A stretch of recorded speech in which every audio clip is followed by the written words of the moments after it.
હાય જય જિનેન્દ્ર। આ glycerine base છે સાબુ બનાવવા માટે। આ મેં કટ કરીને રાખ્યા છે। આ કેસુડાનો ક્રશ કરેલો પાવડર છે। કેસુડાને આપણે સૂકવીને એનો પાવડર બનાવી દીધેલો છે।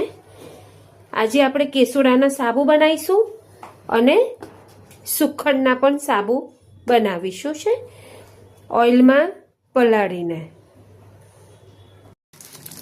આ ગ્લિસરીન બેઝ સોપ બેઝ છે। આપણે એને પીગાળી દીધો છે। આપણે સુખડનો સાબુ બનાવીએ છીએ। એની અંદર બધા ઇન્ગ્રેડિયન્ટ્સ નાખીએ છીએ। આપણે ગુલાબજળ કે કશું નાખ્યા વગર આપણે બનાવીએ છીએ। આગળ મેં કેસુડાનો સાબુ બનાવ્યો છે। મોલ્ડમાં પાથરી દીધો છે। મારે અત્યારે 3ની જ જરૂર હતી એટલે મેં 3 જ બનાવ્યા છે। જો મેં પાથરી દીધો છે। હવે એ 2 કલાકમાં સુકાઈ જશે એટલે અનમોલ્ડ કરીને હું તમને બતાવીશ। આગળ આપણે જે વિડીયો બનાવ્યો હતો એ વિડીયોમાં મેં તમને એવું કીધું હતું કે આપણે કેસુડાનો સાબુ અને સુખડનો સાબુ બનાવીશું, બરાબર છે। આ જુઓ, આ કેસુડાનો સાબુ આપણે બનાવ્યો છે।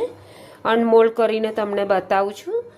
મિનિમમ કલાક ઉપર 1.5 કલાક જેવું થઈ ગયું છે।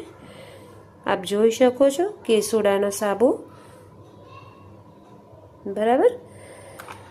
એટલે આપણે 3 બનાવ્યા છે, 1, 2 અને 3। ઓકે, આ સુખડના સાબુ 2 બન્યા છે। સહેજ હલી ગયા છે, બરાબર છે। આપણે એને પણ અનમોલ્ડ કરીશું। આ સુખડનો સાબુ છે।